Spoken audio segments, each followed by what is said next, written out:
ثلاثة تبع الأهب حزيلة خد كيد كلا خلت شحن شو من يا خيدا حزر 400 قريان سوني مطلو أبتعرف تجارو شدي سميتي تبارك يفلت حدا فيه حزي كل تميت مثل تميت ثلاثة بتعيهم اللو على سوني مطلو سلام نعخم يخون تخطاتلت نصرات ميديا نروما بزوانا عالمنا نزقاطمو عبيتي بوليتيكاون وتادرون منقسقاسات حيزنا قريبنا لنا اب رايان استفصم مطقعتي زمرحو سللتي اب قصصر معالم اب شررنا زغوسول ابالات تديف አዲስ አበባ متاوم حيلتات فانو نغومزن كتما متكل مقوصصاروم اب ግዛት ቡሉ ናይል اب ተቃወሰን ኢትዮጵያ حدش وግ እምልዓሉን ነበር ፕሬዝዳንት ሞት ፍርዲ ከምዝ ተፈረዶ محبሩን ዝደሰሱ ጸብጸባት ሒዝናልና ቻናልና ሼር ላይክ ሰብስክራይብ ክትገብር በመዕዳምና በዝርዝሮም ክነስግረኩም بتي فلما يزيننا نتجمر دحري عبر يستفزم متقعتي درون 32 نبرتن لعلي 23 ابالات سليان اب تحت قصصر وعلوم بل 4 حاسه كل 2018 عام تمرت نغو اب ريال لماطا اب لعلي عطوقات حوحات بيستفزم 4 زور ناي درون دبداب اب لعلي امرارحان تتكواسي مورتارن ناي موتن اكل غدات نبزحيو نصلاي حبري تحليفكم هيبكم بزبل مخنيات 32 نايتي كباب نبرتي بمنغستي عطوقات تابع قصصر وعلوم الله لتناي درون متقعتي كاب مريت حبريتا بمكاب زمرحون زت حبابرون لعلي 23 نايسليا ابالات بسراويت تግራይ ተታሒዞም አለው ዕለት 4 ሓሰ 2018 ዓመተ ምህረት ንግሆ ሰዓት 2 አቢሉ አበ ወረዳ ራያ ለማጣ መረዋ በዝብሐለ ቦታ አብ ልዕሊ ዝርከቡ ዕጡቃት ሕውሓት ብ4 ዙር ናይ ድሮን ጥቃዓት ምፍጻሙ ዝዝካርዩ ፍቲ መጥቃዕቲ አብ ልዕሊ ተተኳሲ ሞርታርን ላዕሉ ተመረርሓን ናይ ሞትን ከቢድና አካል ጉዳትን ዝበጽሐን ተኾነ ነዚ ስዒቡ ድማ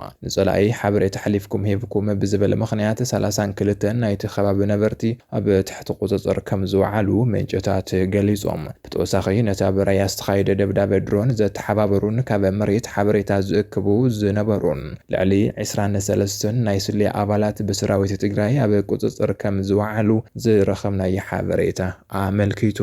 بمسارات استراخب مرداتا زتتحزو عبالات سليا شدشت سبات حبريتا زكبو سلسة كاب سراويت مكلقال سلسة دما كاب تبي اف ز ترخبو خوينم كلتا ناي سليا سب مويا دما نتي زكب حبريتا زمرحو زغمغمون زتنتونن كم زتتحزو تجليزو عسرتا كلتا اب مريت بنطفات زنقساقوسو عبالات كاب مكلاكيان تبي اف ن زتاكبو سلسة ناي تكنيك سب مويا اب ماخل حبريتا درون منغسي بقطه حبريتا زلخو نبرو تتحيزوم አለው ዝፍጻመዚ አበ ውሽጢ መስመር ዘሎ ናይ ስልያ ነጸጥታ ነስጋት ክንደይ ናይ ዛከል ዘተሐሳስብ ምዃኑ ዘርኢ ከም ዝኾነ ውሽጣዊ ጽሬት ብዘይን ሕስያ ክካይደ ከም ዝግባ እቲ ዝወጽ ሓበሬታ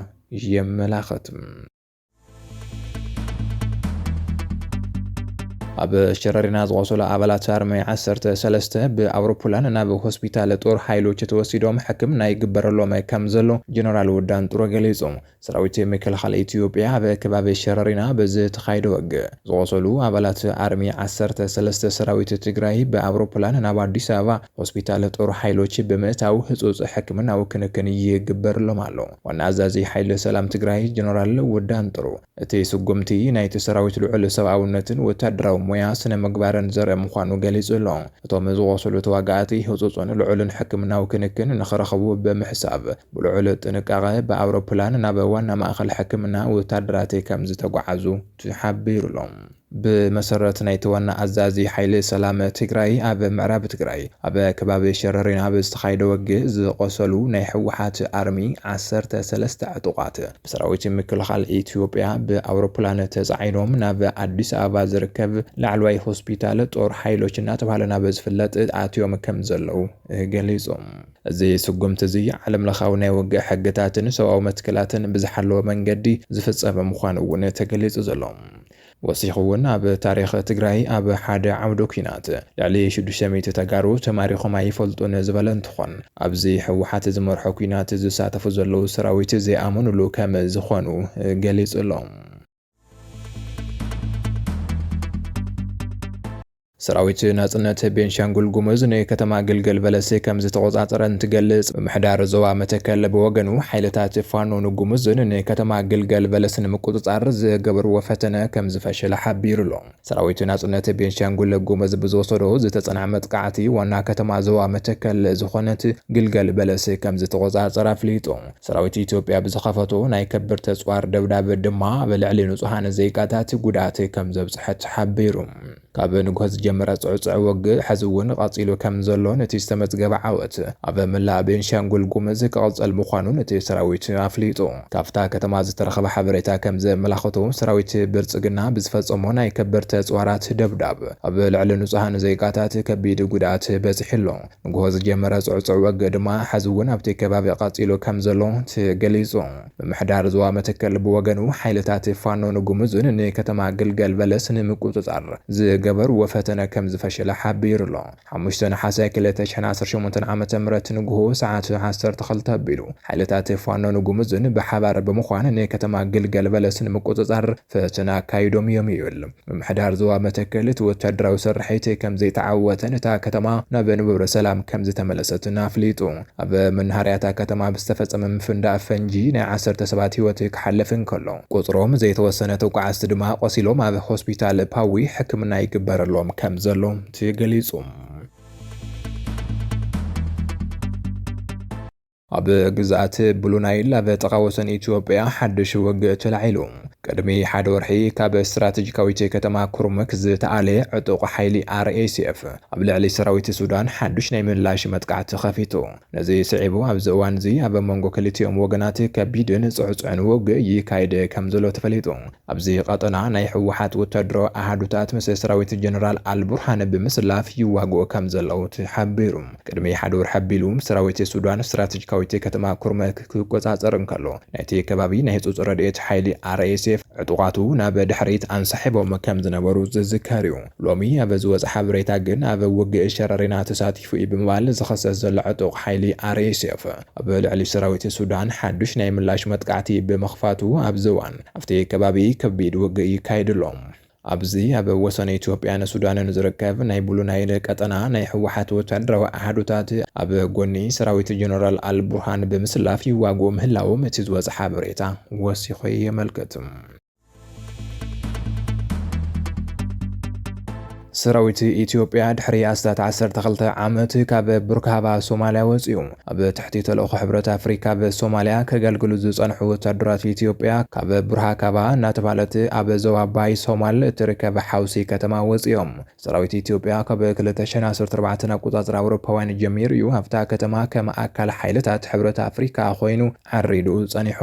عمامة سراويت الصوماليا كبال شباب نمكلخالن أقدستي كتماتاتن صرقياتاتن نمحلاون من باريو يزيقلز أتي وتدرو مدبر أبا شمانتن حاسك لتاشان إسران شدوشنا قوتاترا أوروباوين أباك في السراويت سوسات تبهالت حقراويت سراويت الصوماليا بوقعي كم تركب استفلت خوينو بزي مسرات وتدرات الصومال افتي مدبرن كبابتا كتمان نايس أتتا حلافنتي كوسديوم برها كابا نمقادشون مس بايدوا بزرخ بعبي صرغيات تدكينا ስለተረከበ አዚያ ገዳሲቲያ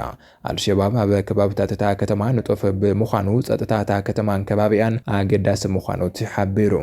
እዚ መስሓብ ተለኾ ደገፈን ምርግጋን ሕብረት አፍሪካ ዝኾነ አውሶም ኣብ ጽንኩር ኩነት አትዩ አሎ አቲሉ ኣብ ዘሎ እዋን ዝፈጸም ዘሎ እቲ ተለኾ መወልቱ ዝኾነ ሃገራት ከም በዓል አሜሪካን ካልኦትን ባጀት ስለ ዝሓፀረን ሙሉእ ብሙሉእ ምምዋል ከም ዘቋረጻ በዝገልጻሉ ዘሎ እዋን ኣብ ከቢድ ናይ ገንዘብ ጸገም አትዩ ይርከብ ነቲ ተለኾ ንምዕዋት ሰራዊትን ወፊረን ዘሎ ሃገራት እኹል ገንዘብ ክህሉ ስለ ዘይክእል ኣቀዲመን ከም ያቢለን ሰራዊትን ከም ዝስሕባ ክዛት ያጸ ጸኒሐን ኢትዮጵያ ወላኳ ካፍታ ከተማቱ ጻብ ሶማሊያ ሰላምን ጸጥታን ንምድጋፍን አንጻር አልሸባብ ዝግበር መኸተ ንምድጋፍን ከመተቀንጽልያ ተሕብር ካብ ቡርሃካባ መውጻ ማለት ኩሉ ሰራዊት ኢትዮጵያ ካብ ሶማል ወጪ ማለት ከም ዘይኮነ ድማ አስሚሩሉ ከም ዘሎ ትገልጹ ሓይልታት ሕብረት አፍሪካ ቀስ በቀስ ናይ ጸጥታ ስራሕን ሰራዊት ሶማል ኣብ ዘረክበሉ ዘለዋን አማሲው ሰራዊት ሶማል ንቡርሃካባ ናይ ምሕላው ዝለዓለ ሓላፍነት ክወስድ ምዃኑ ተገሊጹ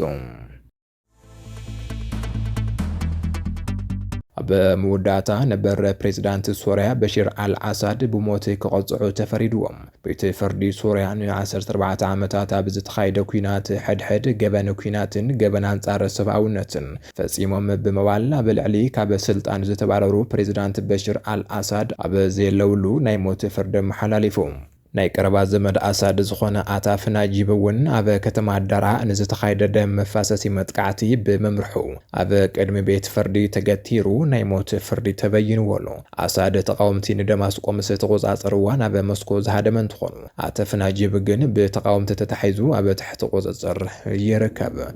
ቤት ፍርዲ ሶርያ ካብ ስልጣኖም ኣብ ዝተባረሩ ናይ ነበረ ፕሬዝዳንት በሽር አልአሳድ ኣብ ዘይተረኸቡሉ እዩ ቅጽዓት ሞት ፍርዲ መሓላሊፉ ዘሎ። እቲ ቤት ፍርዲ ኣብ ዝሕለፈ ውሳነ ኣሳድ ን14 ዓመታት ኣብቲ ሃገር ኣብ ዝተኻየደን ልዕሊ ፍርቂ ሚልዮን ህይወተ ሰባት ኣብ ዘቐጠፈን ኩናት ሕድሕድ ተሳታፈ ምዃኖም ድሕሪ ምግላጽ እዩ። ኣብቲ ናይ ኩናት እዋን ገበነ ኩናትን ገበና አንጻር ሰብኣውነትን ምፍጻሞም ከም ዘረጋገጸ እቲ ቤት ፍርዲ ኣፍሊጡ። ብተወሳኺ ቤት ፍርዲ ሶርያ ካብ ኣሳድ ብተመሳሳሊ ናይ ቀረባ ዘመዶም ዝኾነ ኣታፍ ናጂብ ኣብ ከተማ ዳራ ንዝተኻየደ ኩናት ብምምርሑ ብተመሳሳሊ ናይ ሞት ፍርዲ ኣንቢሩሎ። ልዑል ሓለዋ ዝተገበረሉ ናይቲ መዓልቲ ቤት ፍርዲ ኣታፍ ናጂብ ናብ ናይ እሱራት ዩኒፎርም ተኸዲኑ ነቲ ናይ ፍርዲ ኸይዲ ክከታተል ተራእዩ እዩ። خبركم تخاتلتي نظرة ميديا نزي ساعات زوادرنا مصبصبات ابزي زازمنا لنا نمكتتالكم نمسجن سلام.